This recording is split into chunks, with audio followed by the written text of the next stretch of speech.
Welcome to Type-C Tech Reviews. Today we're going to be checking out the Corsair Xeneon 27QHD240. If at any point during the video you want to check out this exact same monitor, there's Amazon links below. Let's unbox this. This is Corsair's version of LG's 27-inch. If you're into gaming monitors, you will have heard about that OLED. It was a huge drop, and if you guys saw my review on it, I was not big on that panel. I personally would never spend my own money on it outside of a review because of the biggest thing is the matte finish. It was absolutely atrociously bad, especially for an OLED, which you definitely want to be glossy, but let's see if this Corsair is better. Also, the brightness was quite low. I have heard rumors of that being fixed on the Asus variant of that panel, and I've heard of some updates, so let's see how this Corsair version does. All right, now we got the power cable. Fairly large power brick, looks like an LG power brick, cause it is. We have a USB Type-C to USB Type-A, Type-C to Type-C, a display port cable, and then an HDMI 2.1. Then we have the very cool looking stand. This is not LG, this is all Corsair now. This is all metal, solid metal here, high quality thumb screw, tons of rubber, very good build quality. Corsair has been killing it with that. Now this, for a second, I thought it was attached already. It looks like you pull this up. Pretty cool engineering on the box there. And then we have the actual stand, which looks very, very cool. A little cheap feeling, but the functionality and look is quite cool. And you have, obviously, all of your adjustments. You can see we have every single adjustment, but let's put this together really quick. Line it up, and then just screw in that thumb screw. And a nice looking stand overall. These jut out a little far, but not too bad. Let's get to the panel itself. They have these nice cutouts for you that you can just slip that in and then press down and it's locked in. Now this is obviously an OLED, and LG, well, they like to do this design, which I have a TV in the other room. It's a Sony, but made by LG.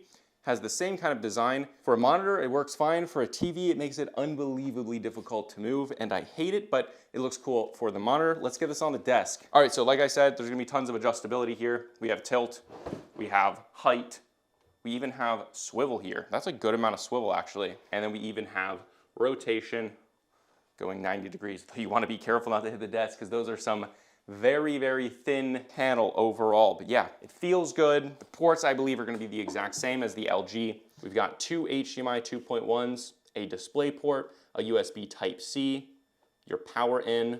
And then on the other side, we've got another Type-C, and then 4 USB Type-A's, and then that headphone jack and a Kensington lock there. So a lot of USBs, a lot of ports, pretty much everything that you're gonna need, so that's great. But let's get it on the desk. We're gonna do initial impressions. We're gonna look at that brightness, see how it looks visually. We're gonna look at that matte finish.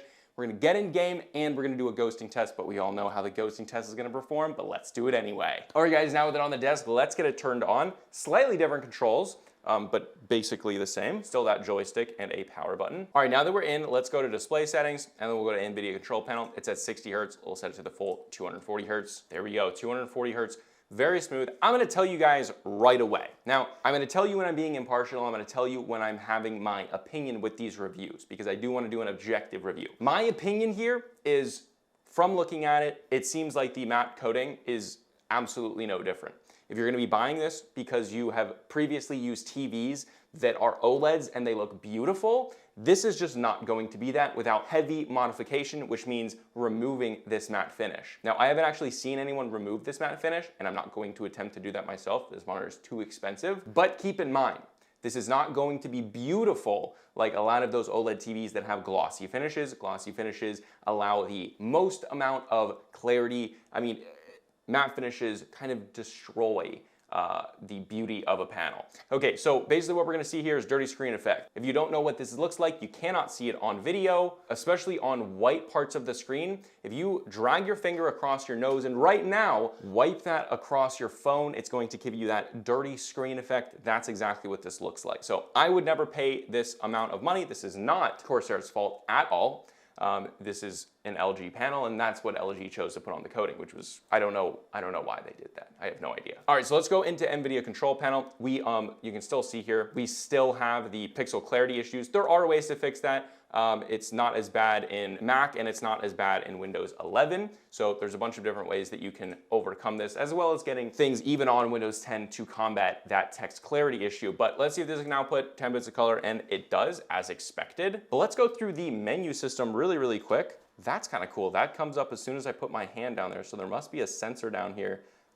That's actually incredibly intuitive. It goes exactly where I put my hand. I don't think that was on the LG version. All right, so let's go over it in the picture modes: movie, text, sRGB, creative, game, standard. I really like how you can see all this. This is a really nice way. I think this is slightly modified from Corsair's standard menu system. But yeah, very, very cool looking. There's picture in picture, picture by picture, all of your OSD settings, your adaptive refresh rate. This right here is for the OLEDness, to not make it burn in. So while this panel actually has very small bezels, if you come close to the screen, you might be able to see the bezel actually ends right here, but the image doesn't start until right there, and it actually just moved over. So this kind of pixel refresh is actually making this slightly smaller, and the image essentially will constantly move like that. It will constantly move like that. So these bezels are actually a little bit bigger, and that is one of those little technical things that they do to help mitigate OLED burn-in. I hear a lot of people also talk about that burn-in isn't going to be a thing. Burn-in will be a thing if you keep your monitor long enough.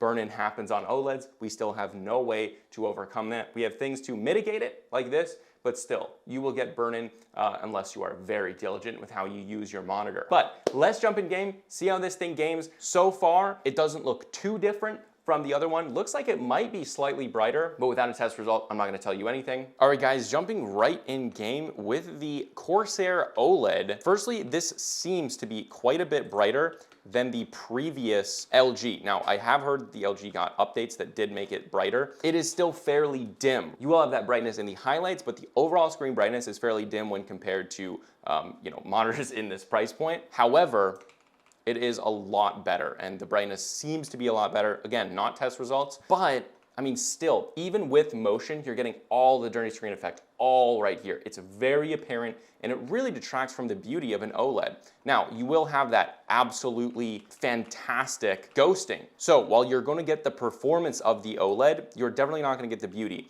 Right now, the image doesn't pop because, well, the brightness isn't bright enough, and this matte coating really takes away from that beautiful detail. Obviously, with an OLED, you get a lot of things.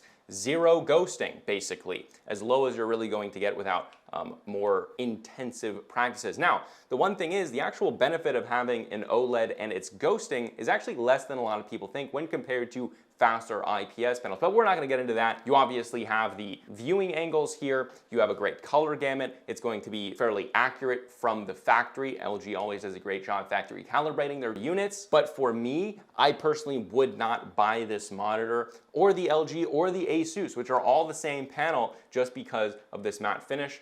And if I'm paying this much money, I don't really want to have to remove the matte finish. However, if you're a competitive gamer and you want the lowest possible ghosting and you have plenty of money, well, this might be a good option. I would probably buy this one over the LG without actually going in and testing the LG with the firmware updates. But yeah, I mean, if this is what you want, if this is what you're looking for, it's an absolutely solid monitor. We're not gonna do a full review of this. If you do wanna go in depth and see all of my opinions and test results, not just the unboxing, but the full review, well, I will link below and at the end of this video, the LG monitor, which is exactly the same panel. But obviously here we have the updated brightness, but you still have that same terrible matte finish. Again, not Corsair's fault. They did a great job with the build and everything like that. But yeah, objectively, it is a good monitor for fast-paced gaming. My opinion, I don't think it's worth it for me. It might be worth it for you though. Before we end the video, let's do a ghosting test just to see. Now, if you guys do want to buy this monitor, but you're not quite sure the overall experience that you're going to get, one of the other differences that